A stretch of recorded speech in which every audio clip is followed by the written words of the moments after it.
praticamente. Lá em Diamantino.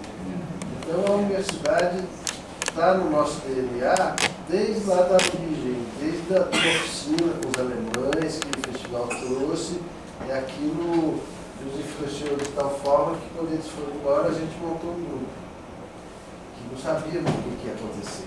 Né, assim? E o grupo, quando começou a trabalhar, começou a consolidar, nossa local de trabalho, de ensaio, era ou na Fafiche, lá na Caraguá, né? Assim, tinha uma creche lá também, tinha um bar, a gente ensaiava, tinha um salão, tinha um bar do lado de lá, aí tinha creche aqui, um salão, a creche ficava no fundo. A gente estava ensaiando, de repente algum bêbado saía do bar, passava para fazer isso. Dizia, que legal, cheguei, ia lá, ou então na creche da arquitetura também, a gente ocupou lá muito tempo, assim, ensaiando, preparando os espetáculos. E ao longo desses anos todos, de alunos do Festival de Inverno, que no início a gente foi aluno de várias oficinas, vários cursos no festival, com o tempo foi passando, a gente virou professor também do Festival de Inverno. Então a gente tem um carinho muito grande por esse diálogo com a universidade. É assim, aliás, a universidade é um dos tendões de Aquiles da universidade, é a interlocução entre universidade e sociedade.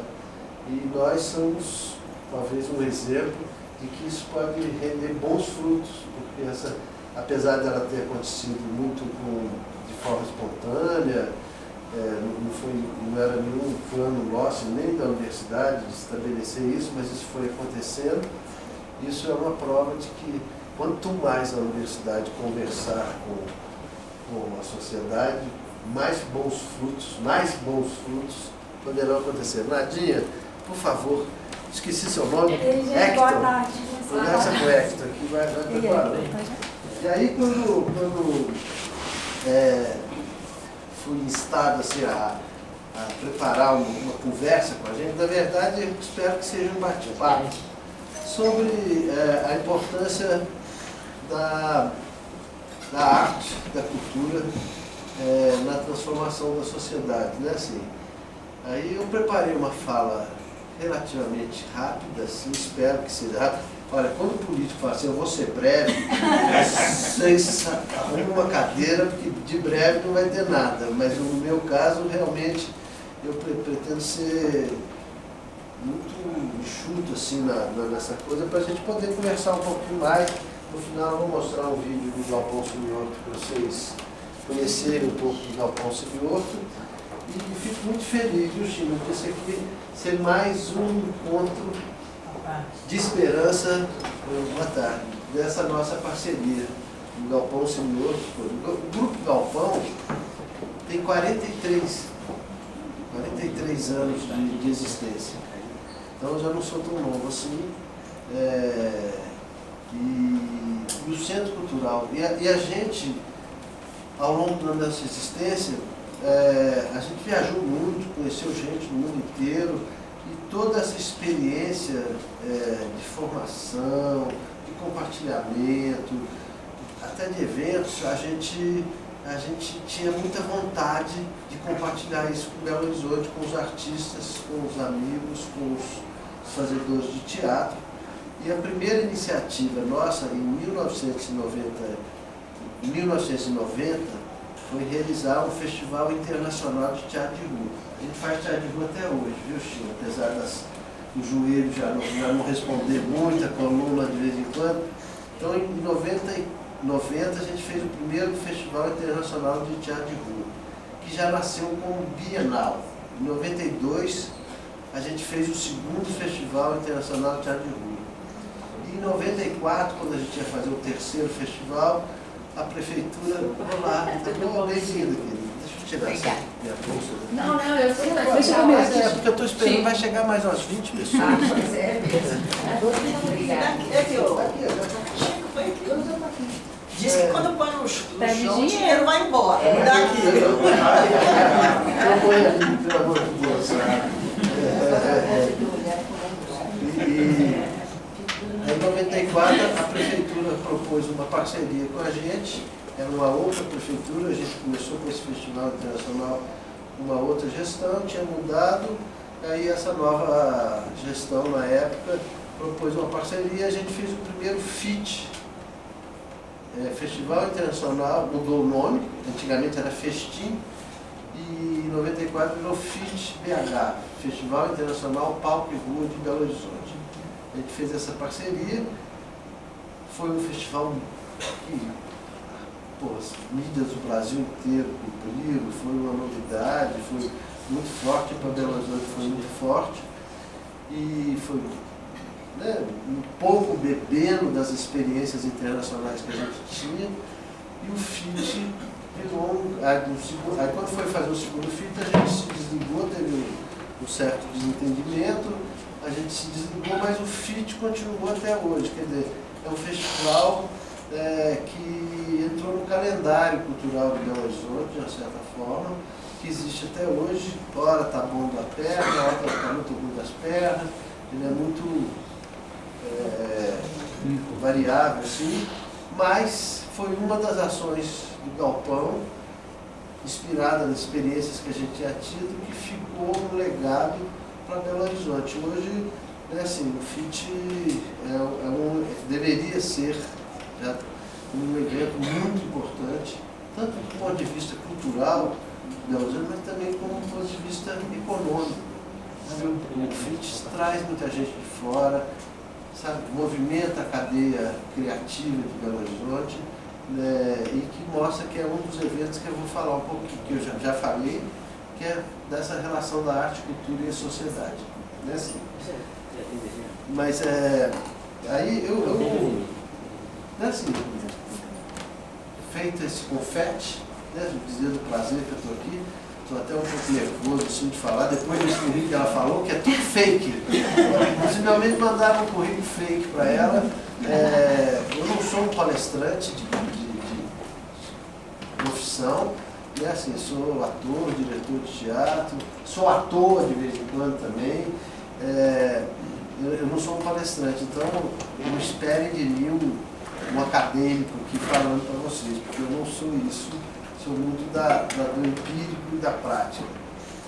E aí pensando nesse tema, né, esse tema que é tão caro para a gente,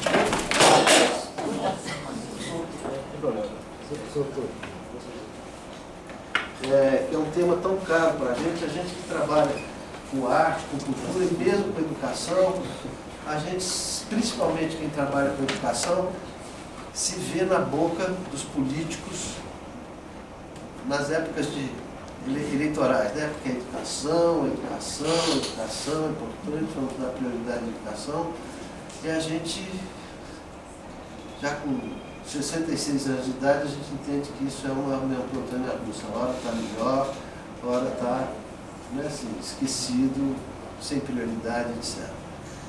E com a existência também de 40 e tantos anos, na verdade tem quase 45 a 50 anos que eu atuo na área da cultura, a gente percebe que tudo que a gente faz, em termos de fomento, de apoio, de subsídio à cultura, às vezes parece enxugar gelo se a gente não ataca a educação. Então essa sensação de que há 40 anos eu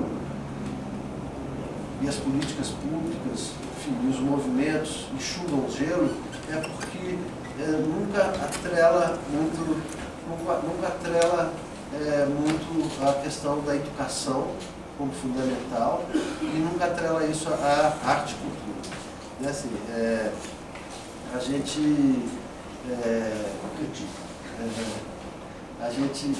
percebe isso que é enxugar gelo, porque passa aquele período de edital. Quem és tu? Isso. Só você veio para trazer ele. Desculpa, vou interromper aqui. Bom, Bora, vou escorrer. nossa, agora eu fiquei mais nervoso. Mago, que bom, cara. Você não tá mago mais, você tá bom, continua. Que prazer te ver, cara. Calma, comandante.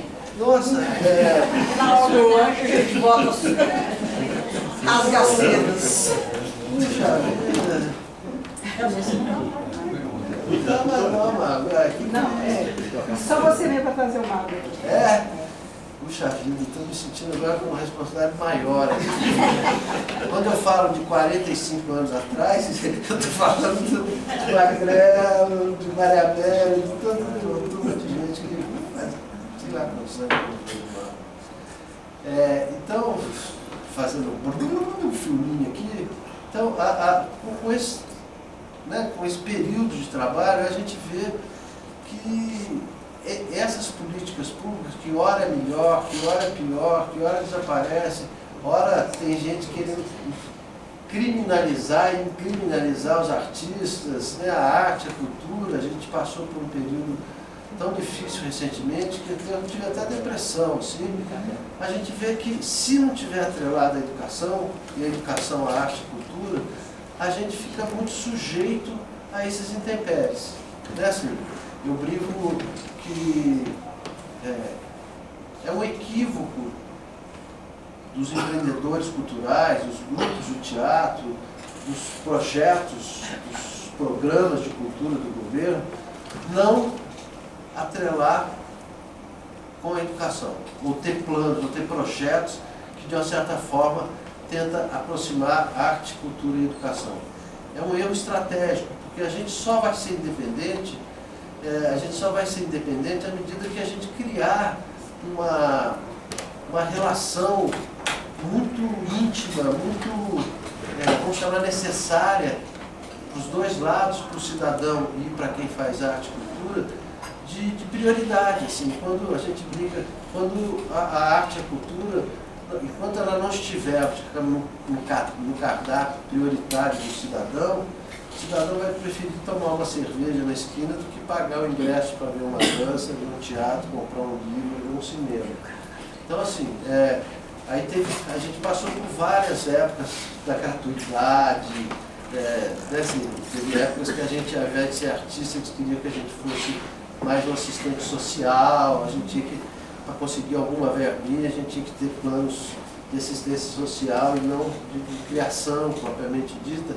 Então, a educação é que, no meu ponto de vista, vai nos dar a liberdade e uma condição de não ficar estritamente dependente umbilicalmente do poder público. Isso não quer dizer que eu não defenda a ação do poder público em políticas públicas para a arte e cultura. Muito pelo contrário, isso é constitucional. O poder público tem obrigação constitucional de manter, de fornecer para o cidadão a oportunidade de fruição de arte e cultura. Então, isso é líquido e certo. Né? Eu defendo e cobro e brigo pela presença do poder público no fomento, na organização, na articulação, sabe assim, na distribuição, na facilitação de acesso aos bens culturais. Isso eu defendo e eu brigo. Mais estrategicamente também, eu falo assim, é bom que a gente não fique 100% dependente disso e que a gente crie uma relação com o cidadão. Para quem a gente faz arte? A gente faz arte para vocês. A gente não faz para o pop umbigo. Tem gente que faz, mas a grande maioria faz para vocês. A gente quer atravessar vocês, a gente quer dizer para vocês o que a gente pensa das coisas. Então, isso é uma coisa muito importante da gente, fazedores de cultura, da área cultural, pensar como é que a gente cria essa relação com vocês. Possivelmente não vai ser eu e nem vai ser vocês, mas é trabalhando com a criança, trabalhando com o adolescente, de tal forma que a arte e cultura passe a ser uma necessidade, sabe, cotidiana desses jovens, ou futuramente adultos, sabe, em fruir, enfim, em ter a experiência da arte e cultura, seja ela qual linguagem seja, etc. Então, por isso é que eu digo nesse introito assim, de que a gente vai falar de educação. Nesse sentido, eu fui pensar assim, olha, nos últimos 50 anos, o mundo todo passou a ser um mundo urbano do que um mundo rural. Há 50 anos atrás, a maior porcentagem da população mundial estava no campo. De 50 anos para cá, isso transformou radicalmente. Houve um êxodo rural e hoje as cidades são onde recebe a população, enfim, dos países, dos continentes, onde está todo mundo se concentrando nas cidades. Assim, a gente tem norte europeu, tem país que tem 92% da população urbana, tem 8% só de população rural. Assim, isso na África e na Ásia, que é um dos grandes problemas, está tudo se concentrando nas grandes cidades, de uma forma caótica, assim, de uma forma muito difícil de ordenamento, de convivência. Hoje os sociólogos, os urbanistas, assim, enfim, todos os pensadores se debruçam essencialmente em como viabilizar a convivência nas grandes cidades. A convivência nas grandes cidades hoje é tema central dessa turma que pensa o mundo, que pensa a terra, que pensa o ser humano, assim. Porque a cidade, essencialmente, é um território de disputa. Essencialmente, é um território de concorrência por espaços públicos, por escola, por saúde, por emprego, por moradia. É essencialmente um espaço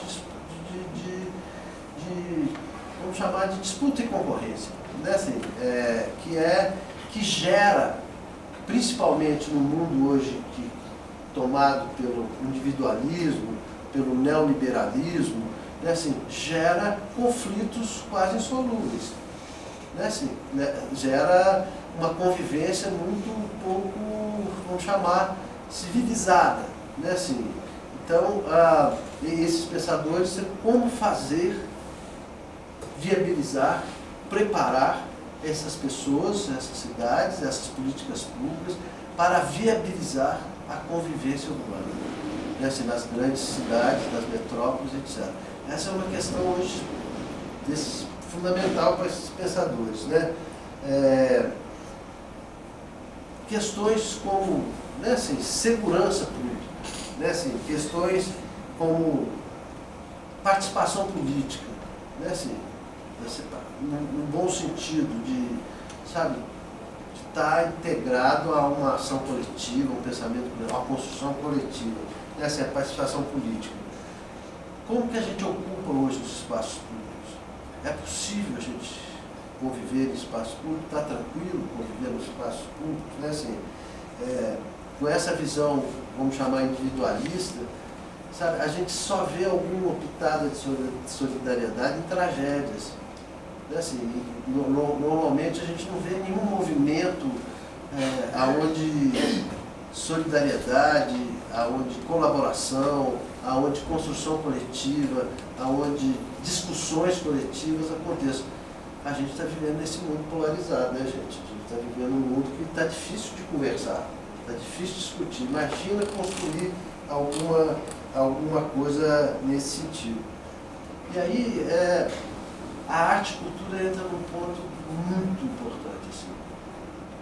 O que a arte e a cultura faz? Nessa relação com o cidadão. É dar para o cidadão uma visão, seja nova ou muito particular, sobre algum assunto. Então, você, espectadora, vocês, entre aspas, são obrigados a se colocar na visão do que vocês estão vendo, daquele personagem, daquela história, daquela pintura, daquele livro, não sei o quê. Isso desloca o nosso olhar. Né? Isso nos leva a ter uma palavra fundamental, empatia. O que é empatia? É assim, a empatia é a capacidade da gente de ver o mundo pelos olhos do outro, de entender o outro, de entender o que o outro pensa, o que o outro faz.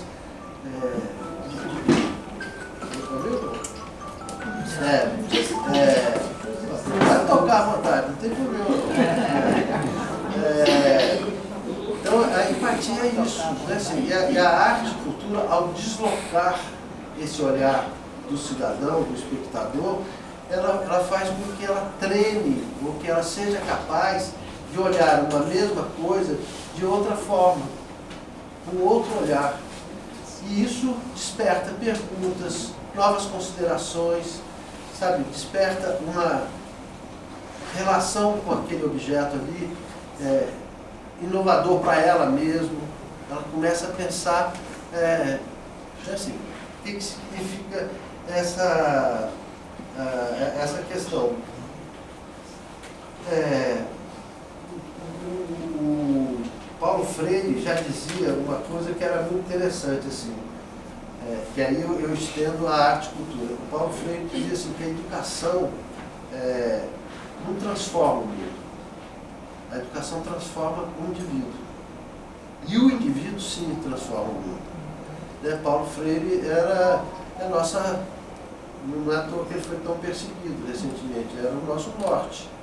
Assim, então ele fala isso, assim, a gente precisa transformar o indivíduo e assim o indivíduo, sim, vai transformar o mundo. Esse olhar dele, essa outra relação que ele vai ter com as coisas, com as situações, é que vai transformar o mundo, né? Assim, aí a gente pergunta assim, que educação? Assim, quando a gente fala em educação, recentemente também a gente viu uma educação indo para um caminho que era excluir as ciências humanas do ensino. Sabe assim, como é que você educa uma pessoa sem, sabe, não passar pelas ciências humanas? Né? Assim, então a gente tem que pensar, inclusive, que educação é essa? Que educação que a gente quer para os nossos filhos, para as crianças, para a sociedade. Essa educação é importante. E aí, a arte e cultura aliada à educação, ela, se não é tão importante quanto a própria educação, ela potencializa imensamente a capacidade de transformação dessa pessoa. Porque vai levar para esse educando, para essa criança, sabe assim, a experiência subjetiva, a experiência desse outro olhar, a experiência da sensibilidade e a experiência do belo, sabe assim, a gente precisa cultivar o que é bonito, o que é belo, o que é importante, sabe assim. Então, a arte e a cultura junto com a educação complementa de uma certa forma e garante um pouco, mesmo que essa educação não seja lá tão bacana como a gente pensa, mas a arte e a educação segura um pouco esse equilíbrio, esse equilíbrio da educação. Agora, se a gente pensa nisso, assim, por que não? Né, assim, por que não nos orientarmos sempre com essa possibilidade, né, assim, você, né, ter a arte e a educação nesse, vamos chamar, nesse menu, né, de formação das pessoas. Tem um filósofo e pedagogo americano, chama John Dewey, que ele diz o seguinte: toda educação verdadeira é pela experiência. A arte é a garantia de que a experiência é capaz de transcender o imediato. Tem uma diferença muito grande da gente estudar história, tem uma diferença muito grande da gente estudar, sabe, a história da humanidade, os momentos, as crises, as guerras, não sei o quê. Porque ela passa pelo intelecto, ela passa pelo nosso intelecto. É bom, sem dúvida. Mas o que a arte propõe? Ela propõe uma experiência. E essa experiência, ela não passa necessariamente só pelo intelecto. É isso que a arte proporciona, são experiências. Então, quando você vai assistir uma peça de teatro, vai ver um filme, ou ler um livro, ou, sabe, ver uma tela. Eu tenho um exemplo, assim, apesar de eu ser da área do teatro, eu tenho na minha vida, assim, uns 3 momentos que mais me emocionaram, assim, foi com artes plásticas. gozado, né, mano? Assim, foi quando eu vi pela primeira vez, eu tinha lido a biografia do Van Gogh, né, assim, era jovem, devia ter uns 21 anos, eu li a biografia do Van Gogh. Um ano depois, eu tive a sorte de entrar no museu em Londres, onde só tinha Van Gogh. Eu já não falava inglês bem. Fiquei uns 5 minutos sem falar nada, nem português e nem inglês, assim, dada a emoção, sabe, de ser, parecia que aquelas cores todas do impressionismo, assim, me atravessavam, me jogavam pela sala, e eu ficava sem fôlego, assim. Então eu tive, e depois, quando eu vi, anos depois, que eu vi o Guernica do Picasso também, assim. Nossa, assim, foram experiências que eu, intelectualmente, racionalmente, eu não sei definir direito.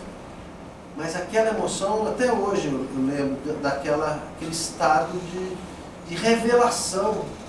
Quando você vê um Guernica na sua frente assim, e pensa na Espanha. Era no MoMA, né? É? Ainda era no Museu de Arte Moderna de Nova York. Não, eu vi na Espanha. Franco ainda era vivo. Ele estava em Nova York. Logo depois ele foi para a Espanha. E lá, e era incrível, gente, porque você entrava no museu, eram os corredores baixinhos, assim, com luz muito, coisa, só nos estudos em creon dele, em folhas desse tamanho, assim. Então a cabeça do touro, ele vai, desenha um, desenha outro, você vai acompanhando por vários corredores os estudos dele para pintar o Guernica. Tudo escurinho, baixinho, desse tamanhozinho assim. De repente você sai no salão assim, aquela coisa assim, meio inclinada para você ainda, assim, ela já ficava meio inclinada assim, e aí tinha dezenas de cadeiras na frente, assim. Aí depois que eu me refiz, eu comecei a olhar as pessoas, você olhava as pessoas e dezenas de pessoas assim, num transe, qualquer coisa. E essa emoção, isso é experiência. Isso é uma experiência, tanto que eu não esqueço disso. Né? Tanto que quando eu faço teatro, tudo que eu queria era que o espectador que assiste a peça tivesse a mesma experiência que eu tive vendo Guernica. E quase nunca a gente consegue, né? Assim, porque ninguém é Pablo, né? Ninguém é Picasso, né? Assim, então, assim, é essa experiência que esse John Dee fala assim, de transcender o imediato. De transcender isso aqui, a gente está aqui assim, eu estou me comportando adequadamente aqui para ser um pouco aceito, vocês estão comportando também adequadamente, mas se eu fizesse uma outra coisa aqui, se eu, sabe, cantasse uma música, ou virasse uma cambalhota, ou declamasse um poema, de tal forma que eu quebrasse esse imediato, isso é transformador. E a arte faz isso, a arte te tira o tapete, ela te propõe uma outra... Eu fiquei assim com o Davi, lá em Florença também. Nossa Senhora, eu fiquei paralisada, porque a gente vai chegando assim, tem alguns estados assim do lado, você vai chegando nesse, ele lá no fundo, quando você chega perto dele assim, a gente fica sem ar. Não, e é incrível porque ele fica numa sala redonda, assim, né? Parece que o mundo inteiro está em torno dele, assim, é tão bonito aquilo.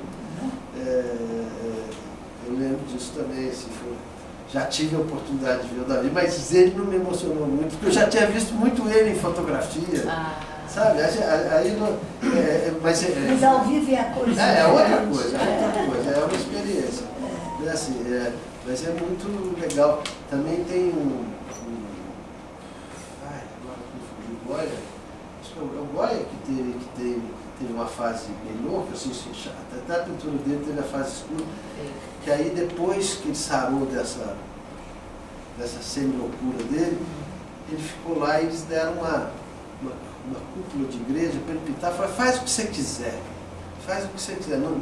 porque a igreja pedia, falava, quero que você faça isso, eu quero que você faça aquilo, assim, sabe? Essa, já ele recuperado dessa loucura dele, deram uma igreja para ele pintar, falou, você faz o que você quiser. Minha memória já não vale mais nada, gente. Santa Maria da... Aí ele pinta aquilo do jeito que ele queria. É a mesma coisa, gente. Você chega, é na Espanha isso, em Madrid. Você chega lá, tem umas cadeiras que é tipo as cadeiras que você fica olhando para cima, para você poder ver. Mas você fica lá, você fala assim, está todo mundo em transe ali, está todo mundo. É uma coisa maravilhosa, assim, uma coisa absurdamente linda, né? Assim, então, é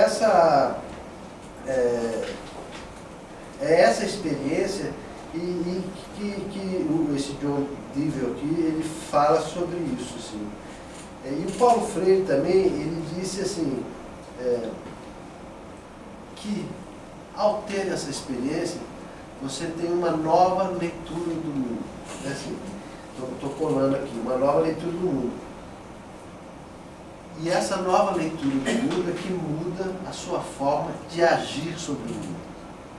Né? Assim, de agir sobre o mundo. Isso é uma epifania. É uma epifania, é uma coisa que vicia, sabe? Assim, por isso é que eu falo assim, se você consegue habituar a criança, o adolescente, a ter essas epifanias, de descobrir nisso modos de ver, de fazer, de não sei o quê, você vai criar um cara adulto que vai ter a arte, a cultura como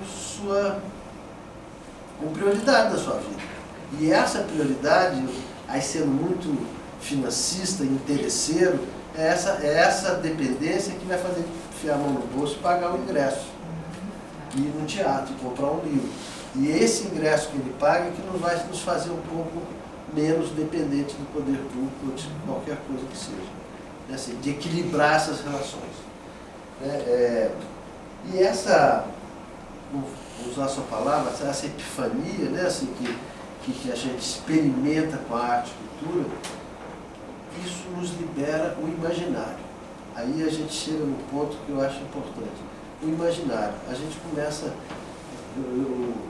Eu lembro, eu sou de uma cidadezinha, Baipindi, lá conhece, e aí tinha um cara lá que ele era muito criativo, a gente ia no cinema, né, assim, aí normalmente assistia aquele filme com final feliz, happy end, mocinho achava mocinha, casava, não sei o quê, aí a gente saía do cinema e falei, mas eles casaram mesmo, né? Mas será que foi boa a festa? Será que quantos filhos eles tiveram? Ela parecia que ela queria ter filho, não é assim? Eles foram morar onde?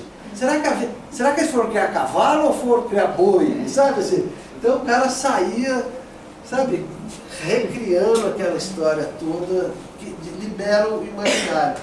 E quando a gente libera o imaginário, a gente vira uma fonte de desejo. Essa é uma palavra que eu acho importante. Desejo. A gente não anda para frente sem desejo, gente. A gente precisa, sabe, aprender, se ouvir, se entender o mundo para gerar desejos. E é o desejo que muda dentro da gente. É assim, é o desejo que é a mola propulsora da nossa vida. A utopia, no último instância, a utopia é que faz o mundo andar para frente. Então, a gente precisa exercitar o desejo. Desejo de ser feliz, desejo de uma sociedade melhor, desejo de montar uma peça bacana, o desejo, sabe, de ter uma boa relação com as pessoas. Pode ser até um desejo de ficar rico, isso é bom também, né? Desejo de ficar rico, mas é essencialmente o desejo. Né? Assim, ontem eu vi um pedaço de uma entrevista daquela repórter que era daqui, a Leila, lembra da Leila? Leila Ferreira, eu vi um pedaço da entrevista dela, e ela falando o seguinte, as pessoas no fim da vida, quando estão mais próximas do fim da vida, elas só desejam pessoas. Assim, eu queria viver mais para ver meus filhos crescerem. Eu queria viver mais para dar uma casa para minha mãe. Eu queria viver mais para, sabe, conviver mais, sabe? Eu queria viver mais para viver lá em Baipindi. Eu queria viver mais com os meus amigos de infância. Então, os desejos das pessoas no fim da vida está muito relacionado com o ser humano, assim. Por isso é que eu falo que a arte, né, a arte, no modo geral, ela só existe a partir de conflitos, de situações, de perguntas relativas ao ser humano. Né? Assim, o ser humano é, digamos, a essência disso. Por isso é que a gente tem possibilidade de ver a vida com mais propriedade, mais, entre aspas, corretamente. Não sei se tem um jeito correto de ver a vida, mas pelo menos aonde o ser humano, o cidadão, o vizinho, o parente, coisa, passam a ser fundamental para os nossos desejos. Né? Assim, então o desejo dessa finitude aí já é sempre assim. Por que a gente não pensa nisso antes? Né? Assim, a Leila, que eu vi ela falando, até lembrei disso aqui agora, isso nem está no meu roteiro. Então o desejo é uma coisa super importante nessa história. E eu posso fazer um paralelo de desejo com sonho. Quem não sonha? Não é sonho de dormir, não sonho. É assim, de desejo. E aí eu, extrapolando do indivíduo, eu ouso dizer que uma sociedade que não sonha é uma sociedade doente. Então, uma sociedade que não tem projetos, sabe assim, que não tem uma perspectiva, que não tem um olhar para o futuro, sabe assim, é uma sociedade doente. Imagino, sabe assim, é um caos. É um caos. Se você não tem um desejo, sabe assim, se você não tem um sonho para a cidade, para o coletivo, para a sociedade, é uma sociedade doente. É assim, daí também a gente vê um tanto de depressões, né, que assolam o mundo. A depressão, eu acho que é um fruto não só, né, da depressão química, não sei o quê, mas essas depressões, mas é muito fruto dessa falta de desejo, falta de sonho, falta de perspectiva, né, assim, nesse sentido. Então, nesse geral, assim, né, vamos chamar mais macro, a gente tem essa questão que a gente tem que pensar, educação, arte e cultura, né, assim, para a melhoria das nossas relações. Aí eu gostaria de passar para vocês, como tema da minha fala aqui, era assim, o poder da arte na transformação da sociedade, não sei o quê. Aí eu pensei em passar para vocês alguns exemplos em que isso foi muito evidente, assim, né? Assim.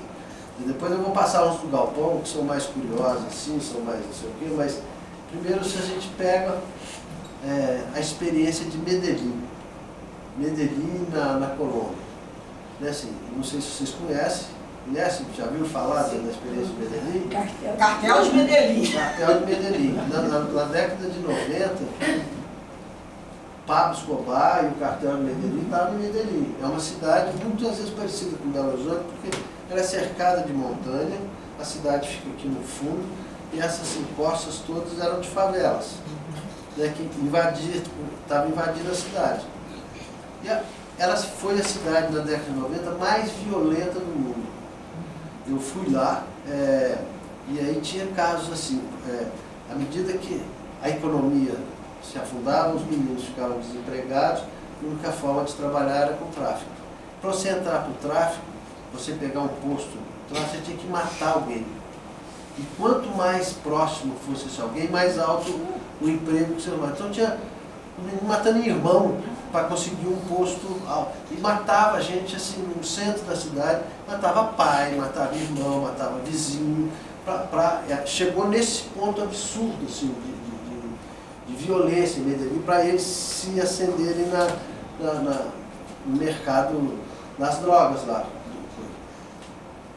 E fizeram um trabalho em Medellín, que é no final da década de 90, começo dos anos 2000, um trabalho incrível, onde a arte e a cultura foi a base de toda a transformação da cidade. De que forma? Eu tenho um amigo que fez parte lá das pessoas que pensaram em implantar isso no começo, um colombiano. E ele falou, sentou, botou todo mundo na sala, transporte urbano, a saúde, a educação, sabe, que mais? Botou todo mundo que compõe o planejamento financeiro, o prefeito, os vereadores, puseram todos numa sala e falaram assim, nós vamos ter que fazer um plano para Medellín, senão vai acabar. E qual foi o plano que eles fizeram? A cidade é toda cercada dessas montanhas, brigas de facções, como é o Rio de Janeiro, né, gente? Agora a gente viu 120 mortos no Rio agora, né? Assim, então tinha guerra de facções, a cidade era toda dividida, uma violência absurda, etc. Aí eles mapearam, falaram assim, ó, aqui é tal facção, ali é tal facção, ali tem isso aqui, aquilo. O que nós vamos fazer? Eles inventaram uma coisa que chama Biblioteca Parque. Chamaram os arquitetos mais porretas do mundo. Vocês têm que fazer uma biblioteca, um centro cultural, parque, mas muito melhor que o Palácio das Artes. Muito melhor do que quase que um Guggenheim. É assim. E esses arquitetos projetaram, acho que 5 bibliotecas parques, e que eles implantaram, construíram as bibliotecas parques exatamente na divisa das zonas de conflito. Então as bibliotecas entraram lá com toda a infraestrutura de arte e cultura.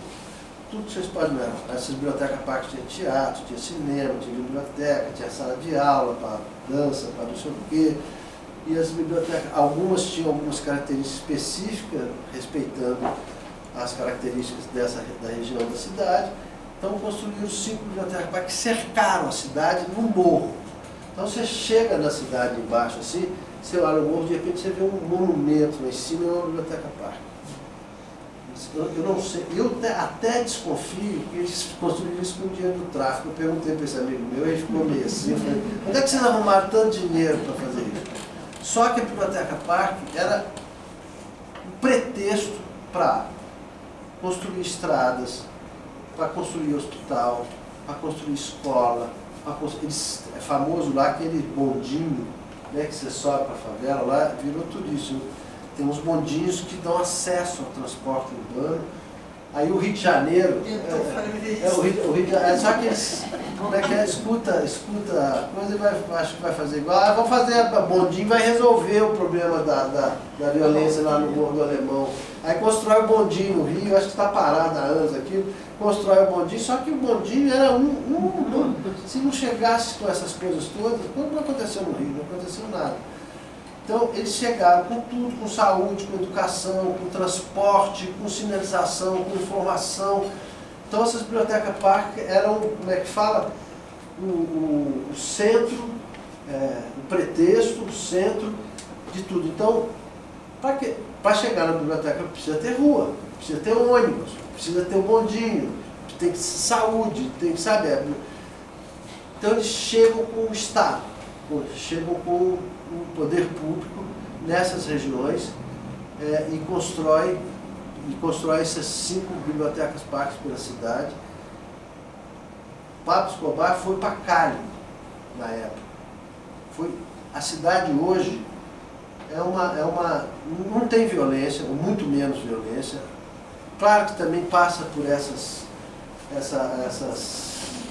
intempéries políticas, que quando é o prefeito melhora, às vezes é um melhor, não sei o quê, mas está lá, as bibliotecas funcionando. Eu rodei todas as favelas, pelo menos a maioria das favelas lá de Bogotá, sem o menor medo, assim, sabe?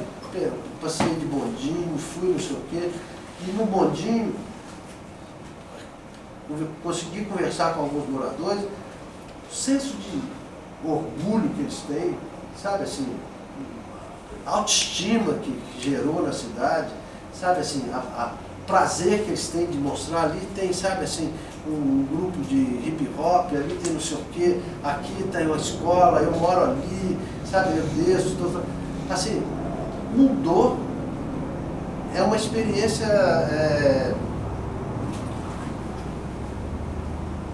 que eu perguntei para esse amigo meu, por que vocês não fizeram isso em Cali? Por que vocês não fizeram isso em Bogotá? Por que o mundo não bebeu dessa coisa? Aí ele diz assim, olha, foi na época uma confluência de coincidências, de poder, de interesse, de dinheiro, que aí os bancos internacionais todos financiaram essas bibliotecas parque. Foi um momento feliz, uma confluência de interesses, dinheiro, etc., que deu certo.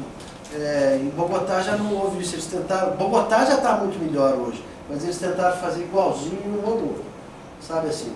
Então, mas é um exemplo, né, assim, é um exemplo muito forte, aonde a arte e a cultura foram pensadas a médio prazo e a longo prazo, não foi uma coisa imediatista, eles implantaram aquilo para ser desenvolvido em 10 anos, para ter o primeiro resultado em 10 anos, aonde a arte e a cultura era o centro da transformação, era, vamos chamar, o Fiat Lux para tudo acontecer, a saúde, transporte, informação, etc, etc, né, assim. Então isso é uma coisa muito esperançosa e bonita, assim. Vale a pena conhecer Medellín por conta disso, né? A gente tem uma outra experiência também, que aí essa é mais europeizada, assim, mais coisa, mas é interessante, que é de Bilbao. Né? Assim, Bilbao era uma cidade decadente, economicamente muito ruim, eu acho que é uma cidade portuária, estava muito ruim, aí eles construíram o Guggenheim lá, o Museu Guggenheim. Também transformou a cidade, né? Se transformou em todos os sentidos. Economicamente, hoje o turismo, por causa do museu, transformou a cidade. Assim como, olha que doideira isso. Vocês lembram quando foi as Olimpíadas de Barcelona? Também transformou Barcelona. Sabe, assim, levou muito crítica, não sei o quê, mas as Olimpíadas de Barcelona, as construções, o legado que as Olimpíadas deixaram para Barcelona, foi muito interessante. E quando eu estava no Rio, gente, eu estava no Rio quando o Rio foi eleita, que seria a sede das Olimpíadas. Eu falei, pô, o Rio merece, que o Rio estava um caco, né, assim. Eu falei, merece. Aí depois veio a Copa do Mundo, né, foi isso. Eu falei, puta, o Rio merece isso. Essas Olimpíadas, quem sabe vai transformar o Rio. Aí o modo de fazer não transformou nada, muito pelo contrário, os prédios todos que eles construíram lá para a residência ali caíram, né? Assim, estão desmontando lá. Bom, enfim. Então, Guggenheim, a cidade inteira é transformada por conta do museu, Bilbao. Né? Assim, por conta do museu, que dá outra vida para a cidade, outra imagem para a cidade, autoestima para as pessoas, emprego para todo mundo. A economia começa a girar em torno do turismo e muda essencialmente a coisa da cidade.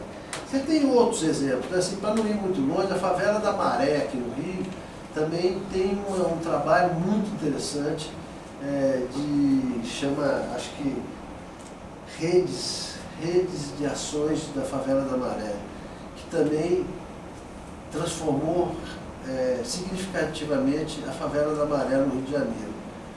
Apesar de tudo que a gente está vendo, assim, mas tudo ligado a iniciativas de arte e educação. Assim, para outro exemplo brasileiro também, assim, que foi um movimento muito legal, foi do Mangue Beach. Não sei se vocês acompanharam em Recife, que foi o Chico Sainz e os companheiros, etc., quando começa aquele movimento musical, que veio através da música, onde ele propõe uma música pernambucana, uma mistura de não sei o quê, isso muda o conceito da cabeça de Recife. Assim, Recife passa a respirar outra identidade, né? Assim, outra forma de conviver com aquilo que era dado como imediato, né? Assim, como imediato.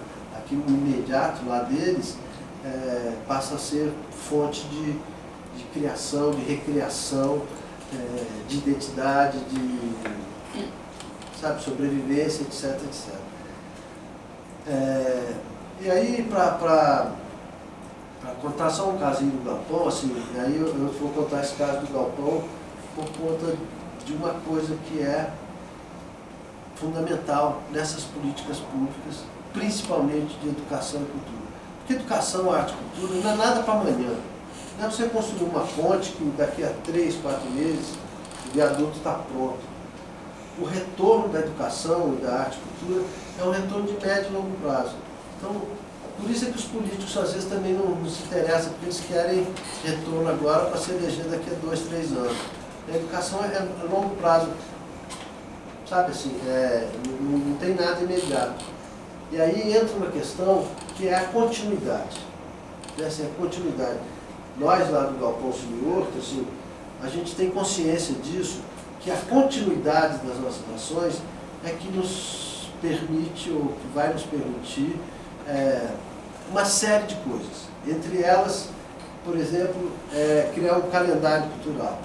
Entre elas, poder acompanhar as pessoas, alunos, artistas que passam por lá. A terceira é que a gente, tendo continuidade, a gente pode avaliar o que foi feito. Eu fiz aqui esse ano, vou avaliar, foi bom, foi ruim, muda, faço o segundo ano, avalio, foi bom, transformo, vou ter. Então, essa possibilidade de você ter metrificação, dados para avaliação, continuidade e acompanhar o desenvolvimento dos envolvidos, isso é fundamental. Assim, a questão da periodicidade segura, porque coisa que a gente mais vê no Brasil, eu começo uma coisa aqui, muda o governo, isso nada me interessa, vou inventar a bola de novo, vou inventar a roda de novo. Aí entra outro. Então é um olhar de coronel, né, gente? Assim, destrói o que o outro coronel fez para eu fazer, botar meu carimbo e me interessa, o que foi bom não me interessa, o ruim também não me interessa, acabou. Então essa questão da continuidade é um ponto importantíssimo nas políticas, nas ações. Aí eu falo do poder público. Nós não somos poder público, nós somos sociedade civil, mas temos essa consciência. Então o Festival de Cenas Curtas que a gente faz lá, por exemplo, já saiu muitos grupos, muitos espetáculos. A gente só pôde avaliar, o Festival de Cenas Curtas tem 24 anos, né, Brama? 26. Aliás, eu estou muito feliz. Aqui está a Brama, que é do Galpão Cine Horto, e a Nádia, que estão me acompanhando. A Brama é da assessoria de comunicação, a Nádia do planejamento. Legal estar aqui. Obrigado pela presença de vocês. Então, isso é fundamental, porque essa coisa do imediatismo não funciona nem para a educação, nem para a arte e para muitas outras coisas, né? Aí, nessa história, eu vou contar só a historinha do Galpão, lá de Baipendi, que é minha terra. O Galpão tinha um espetáculo que os atores do primeiro espetáculo saíam, cada um de um canto da praça, assim, um do telhado, o outro descia, sabe, não sei o quê, outro vinha de perna de pau, 2 de perna de pau, não sei o quê.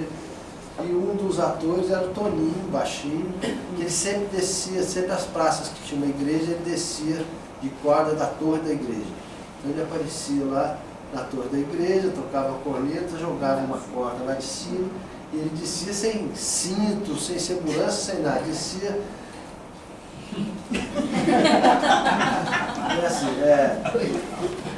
Aí teve uma vez que a gente foi apresentar no Lago Machado, no Rio, e a igreja era muito alta.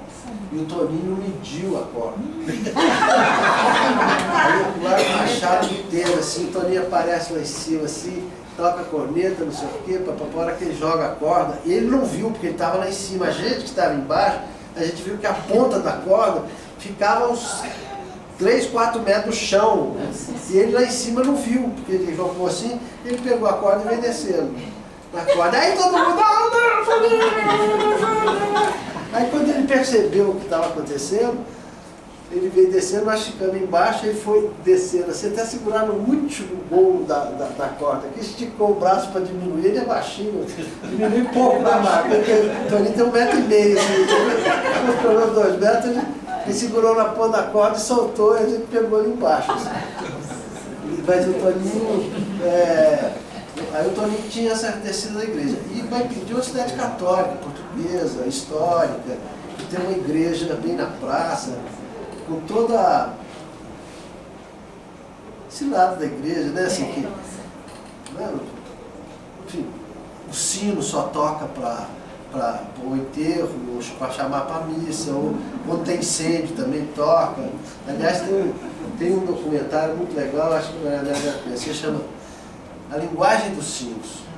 Vocês já viram? Não. Ah, tem, muito legal. Eles como é que fala? Pesquisaram em São João, Ouro Preto e eu acho que Mariana. Diamantina. Diamantina. Começou foi em Diamantina. Oi? Começou em Diamantina essa pesquisa. Essa pesquisa? Pois é lindo isso, que os sineiros, cada toque tem um significado. E aí é muito legal que tem uns meninos que falam assim, tem um toque de enterro, mas tem enterro de pessoa rica e enterro de pessoa pobre. Então, quando toca o sino, você fala, esse é pobre, esse é rico. Então, eles fazem uma capela assim, balão, balão, balão, morreu o barão, balão, balão, morreu o barão, era rico. Morreu o barão, era rico. Aí tem outro que está assim, blão, blão, tlim, tlim, tlim, tlim, blão, blão, tlim, tlim, tlim, tlim. Morreu, morreu, morreu, não tem tintim, não tem, morreu, não tem tintim. Então eles fazem, e a coisa mais, isso é curioso, eu gosto de falar disso, eles vão pesquisar todos os toques de sino que tem células de ritmos africanos.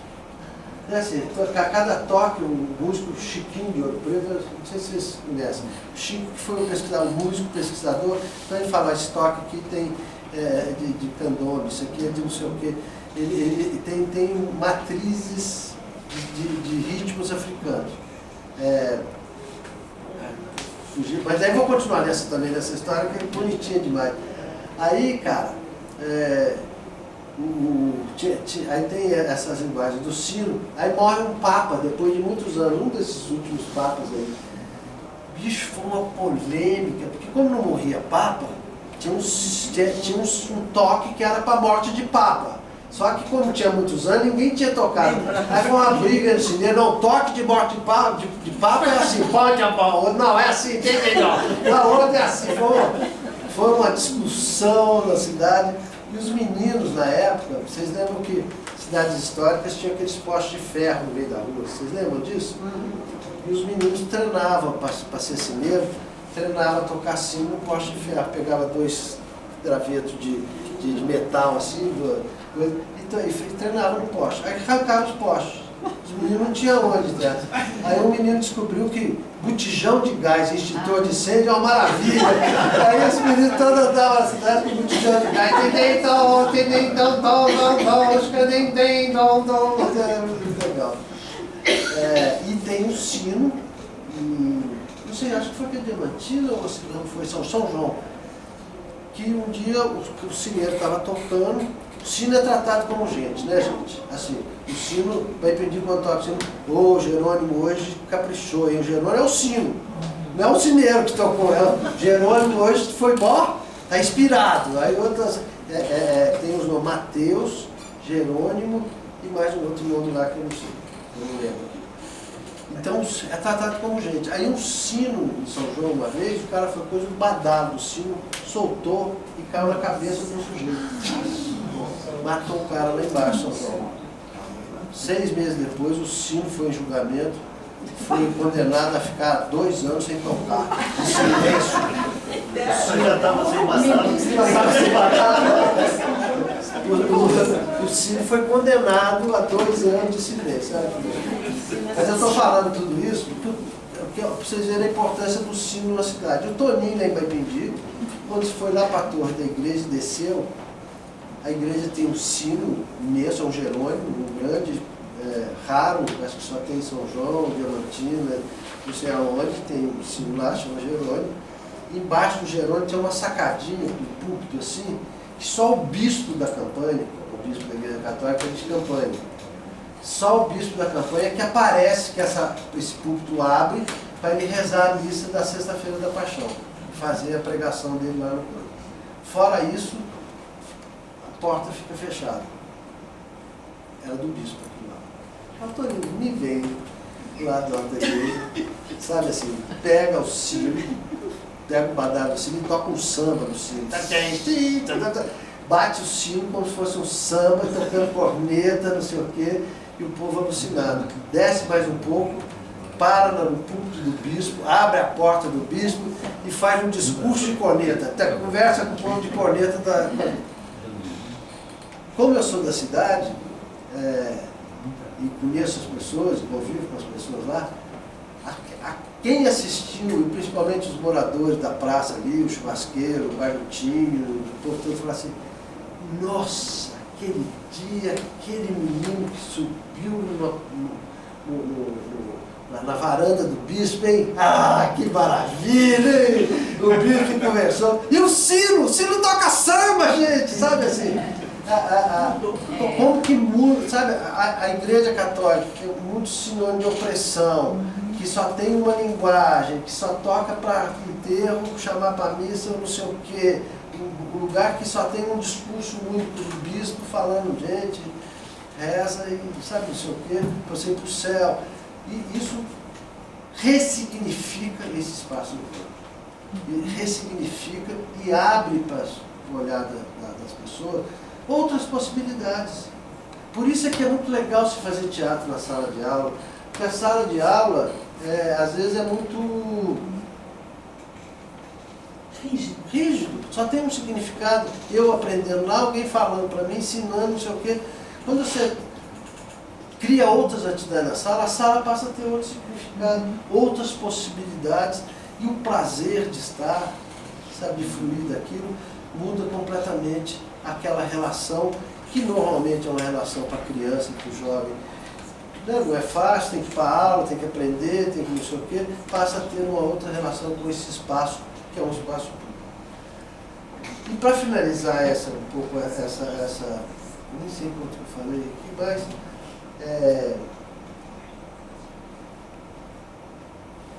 e uma frase do Paulo Freire, que eu elegi aqui, deixa eu ver se tem mais alguma coisa.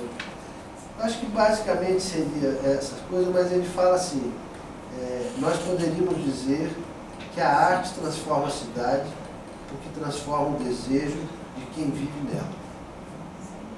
Essa é um pouco o que eu queria falar para vocês, e aí a gente podia conversar, falar um pouco, falar dos da vida, né, assim, o que vocês quiserem falar, a gente conversa um pouquinho. Não, antes eu queria passar, antes da gente conversar, eu queria passar para vocês um videozinho de 5 minutos, só para vocês terem noção do que o Cine Horto faz, e aí a gente abre a conversa também sobre o Cine Horto e também sobre essa campanha que a gente está programando de fazer junto a vocês sobre a doação de imposto de renda da pessoa física. Só como eu não gosto de ficar em dúvida, a igreja que o Goya pintou é Ermida de San Antônio de la Florida. Exatamente. Por isso que eu gosto de andar com jovens. Sabe, com um monte de Google, sabe assim, é Santa Maria de la Florida, é isso mesmo. Por que você descobriu isso? Google. Ué. Google. Mas o que você pôs? Eu pus qual a igreja de Madrid, igreja que Goya pintou depois de doença mental. Sério? Sério. Tá vendo? Se eu tivesse mentindo, eu estava pelado agora. Ainda bem que eu não menti. Santa Maria da Florida, é isso mesmo. Vamos lá, passar esse. É um videozinho de 5 minutos, tá? Aí a gente conversa um pouquinho.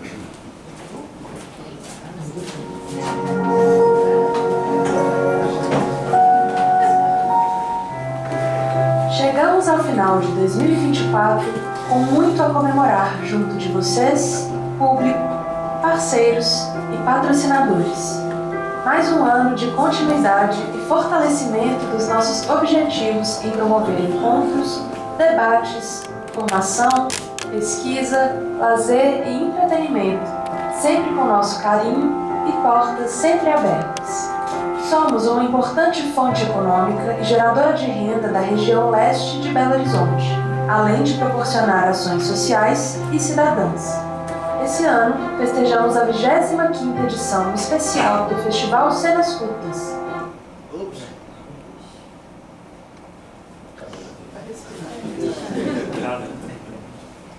Internet.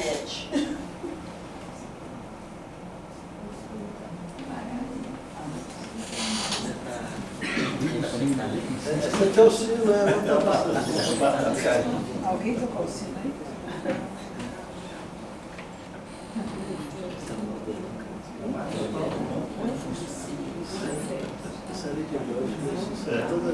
É por isso que da outra vez, quando vocês vieram, eu baixei o vídeo. Só que a gente não viu que eu não tinha baixado no final. Ah, é? Não, esse vídeo aqui não AP. Tem internet que não está Será? Pode ser. sem internet, no Wi-Fi.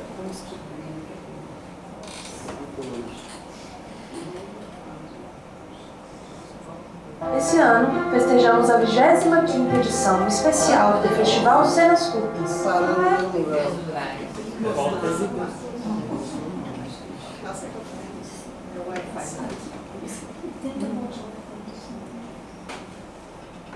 Onde, ao longo dos anos, mais de 4.000 artistas se apresentaram e mais de 18.000 espectadores estiveram no Teatro Wanda Fernandes. Ainda se destacam os projetos Sabadão, Conexão Galpão, CPMT, Cursos Livres, Mostra de Monólogos, Cena e Espetáculo, Núcleos de Pesquisa e Núcleo Juventudes. O Teatro Wanda Fernandes recebeu milhares de espectadores durante as centenas de apresentações. Um dos pilares do Galpão Siniorto, os Cursos Livres, recebeu 536 estudantes apenas no ano de 2024.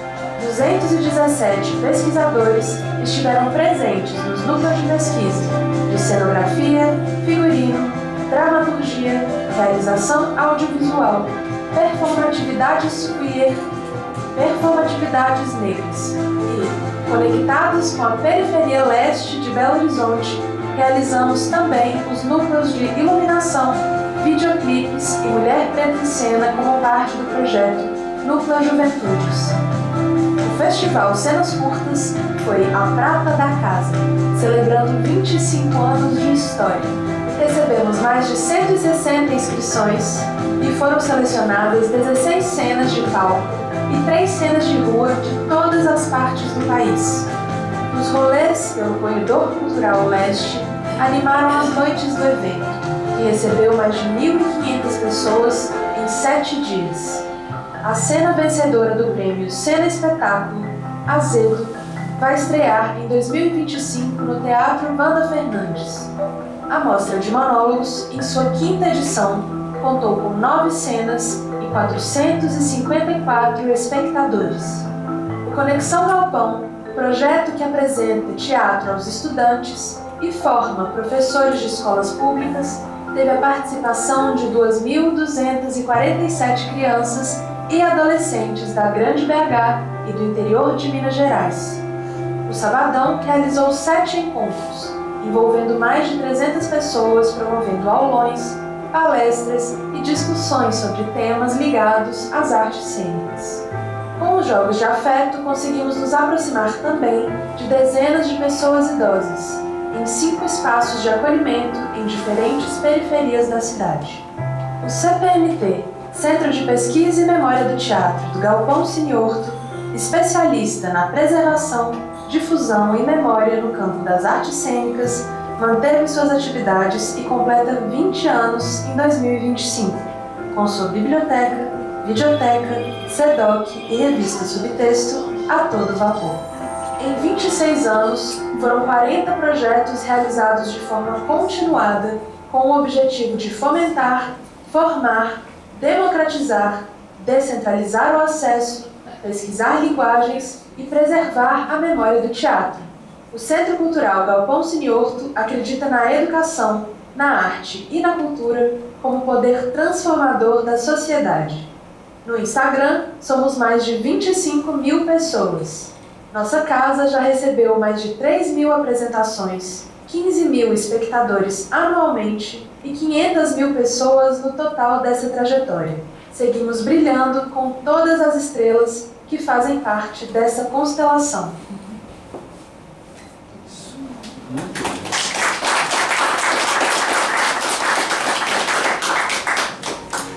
É só uma pílulazinha assim, para vocês conhecerem um pouquinho lá do Centro Cultural, que tem 26 anos. que a gente está desenvolvendo esses projetos. Agora já tem 27. 27. Vai fazer 28 agora em março. Muito obrigado, com o avanço do Alzheimer aqui, eu estou entendendo um pouco da... Mas aí a gente já... A palavra está aberta. Então, se vocês quiserem conversar, perguntar, falar alguma coisa.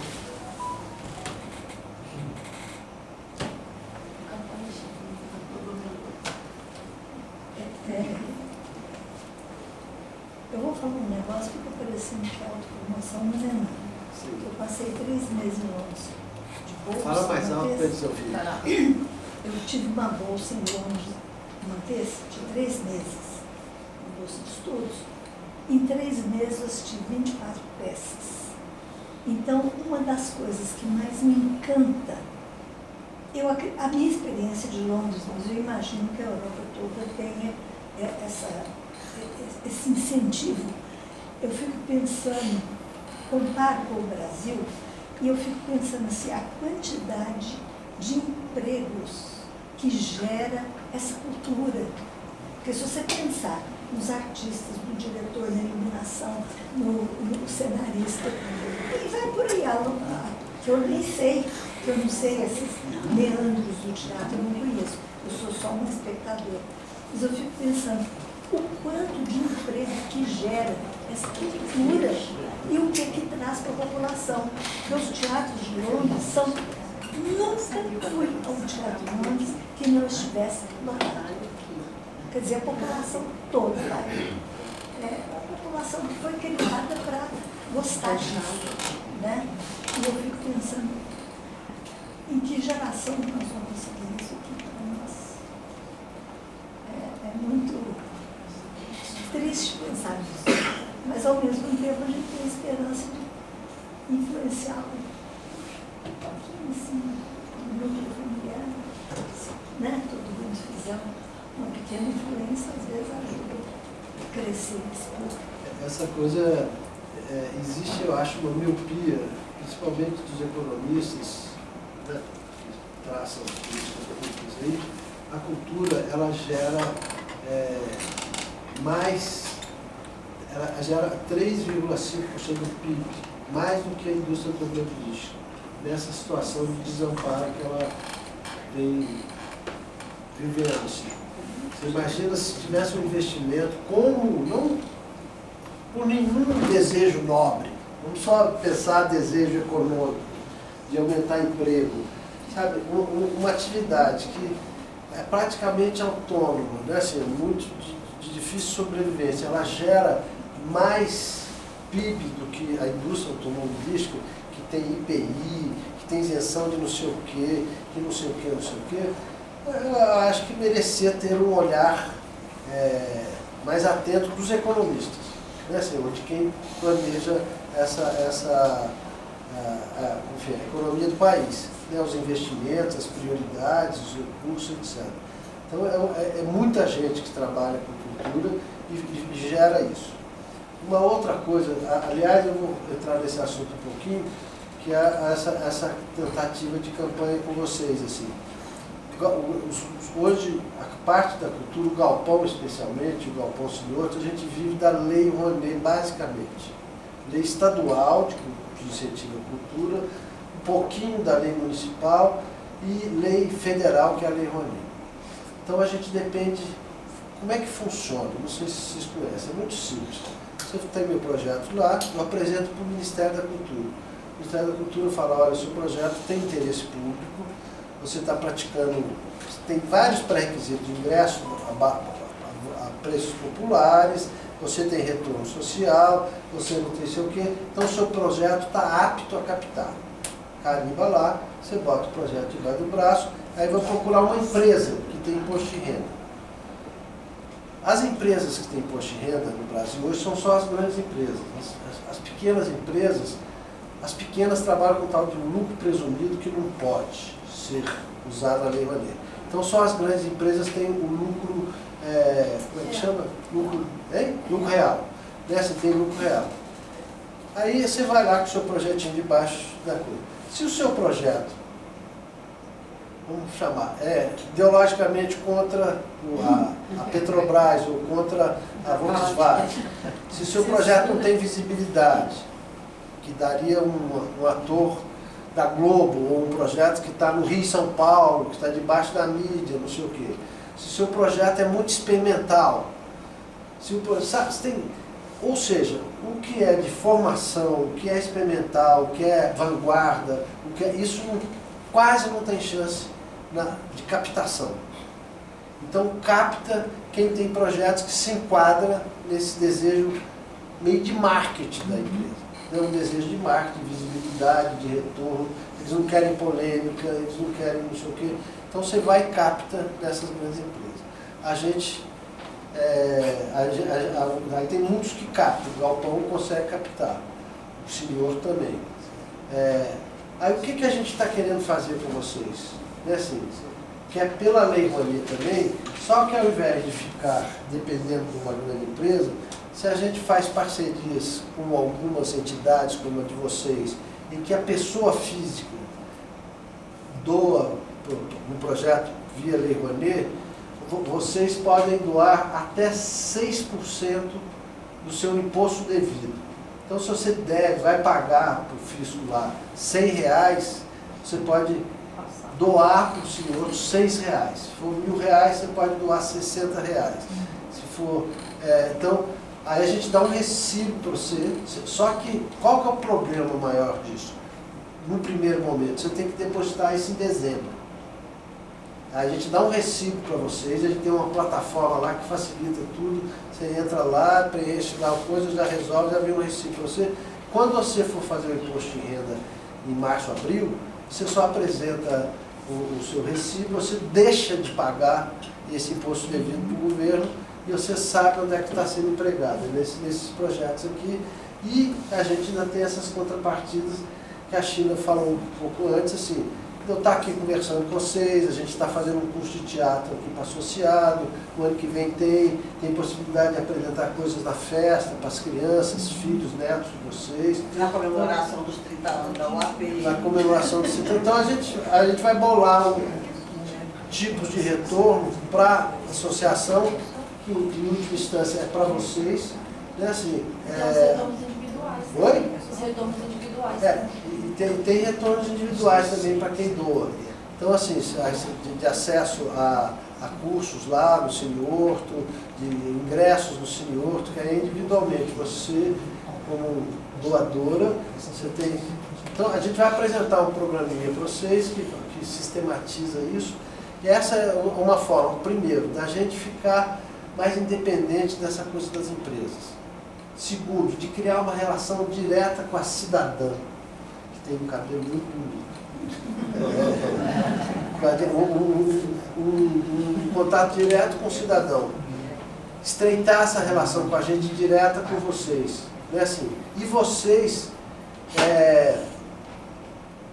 fazendo isso, vocês estão fazendo uma coisa muito cidadã, que é a pessoa física, o cidadão, sabe, financiando a cultura através da lei, sem tirar dinheiro do bolso, sabe, financiando e criando essas vantagens, que podem ser individualmente, ou pode ser através da OAP, desses programas que a gente está pensando, organizando, para retornar aqui, em última instância, para eles também, né, Chico? Assim, então, essa é a campanha que a gente está fazendo. A gente vai entrar agora esse mês com essas informações para vocês, através nós estamos preparando um número especial, né, do informe, da informação, que é o jornal da UAP, com orientações. Com essas orientações. Vocês fazer sabem. isso. Aliás, eu fiquei curiosa, porque eu achava que era só para quem tem imposto devido. E lendo aquele material, eu vi que não. Se você tiver imposto a receber também, você pode fazer a doação. Eu não sei. Pode, qualquer pessoa pode doar, independente se tem que pagar o imposto de renda ou se vai receber algum valor. Você pode, qualquer valor você pode doar. Eu li lá naquele material que você doa e aí você recebe aquilo de volta na restituição, isso, né? E aí o diferencial é que quem já vai pagar o imposto de renda, que seria destinado para o governo, você destina para a instituição cultural. E deduz o pagamento. Isso, Mas qualquer pessoa pode doar, independente de ser. Isso eu não sabia. Eu achava que era só para quem fosse pagar imposto. Qualquer pessoa. Tem uma vez um paulista veio aqui, que propôs captar para a gente assim, que tem, chama fundo patrimonial. Acho que tem um termo em inglês que é endowment, fundo patrimonial. O que é o fundo patrimonial? É você constituir um fundo. Hoje os grandes museus, os grandes centros, só abrem as portas se tiver um fundo patrimonial já constituído, que esses juros desse fundo patrimonial mantém o funcionamento da entidade. Então, os Estados Unidos todo é assim. Aí eu falei, como é que a gente constitui esse fundo patrimonial? Ele falou, tem de várias formas, doação, você pode fazer um lucro, não tem muito, né? Você vai criando. Mas uma das formas que, principalmente nos Estados Unidos, funciona é falar assim, eu faço uma campanha com os empresários pedindo para ele doação da herança quando ele morrer. Eu falei, não faz, você vai chegar, quando você morrer, dá uma parte da sua herança. Mas isso acontece nos Estados Unidos direto. Os empresários, não sei o quê, destinam na herança dele, sabe, 20%, 10% da herança dele para o museu, para o MoMA. Sabe assim, em troca vai ter uma placa eternamente para os filhos, para os netos, para os vizinhos dele, ver lá, fulano de tal doou, sabe, lá no MoMA. E isso é que se constitui o fundo patrimonial. Aí eu falei, não, obrigado, eu não quero propor ninguém para ninguém, herança de morte, não sei. Mas isso acontece já muito no Brasil. O Grupo Corpo tem o programa Amigos do Corpo, né? Eu contribuo, não sei se vocês também contribuem, você pode contribuir uma X, né? Quanto você puder e quiser. Eu acho maravilhoso, eu faria maior questão de ser amiga do Galpão também. Se você começar com o pessoal lá ou alguma coisa. A Filarmônica de Minas também tem os amigos da Filarmônica. Também. A Fundação de Educação Artística. A gente tem o maior prazer. Muito legal também, de pessoa física. Essa tem sido uma saída, sabe? Assim, vocês têm de isso, diminuir. não? A gente tem, é esse programa que eu estou apresentando para vocês agora. Pois mas não é com imposto de renda nem nada, é só doar para vocês. Né? O sistema lá aceita tudo. Se você quiser só dançar pra gente, você pode pular. Mas só dançar pra pode ser através do imposto de renda, pode ser através de doação, e pode ser doação nesse sentido que a China falou, e pode ser só doação, vou falar assim. Eu acho isso mais fácil. Está sobrando, você fala, está sobrando aqui uns R$3.000 por mês. Lá na plataforma pergunta, é pelo imposto de renda, se você colocar não, aí é normal. Se você colocar sim, aí você recebe o recibo para bater no imposto de renda. Porque eu não pago de doença grave, não pago Eu tive meu pai. Pois é isso, gente. Eu tive, sou isenta de... Eu tenho isenção de 2 contra-cheques, mas não dou atenção do marido. Mais alguma pergunta? Nós temos um lanchinho ali nos aguardando. Vou só fazer uma pergunta. Vocês têm um livro que a Júlia Magalhães Bate o sino aí, que filhão. Você lembra da Júlia? Lembra, a Júlia fez sobre circo. Ela fez um livro sobre essa questão. É que não é bate o sino, é lanche de rico.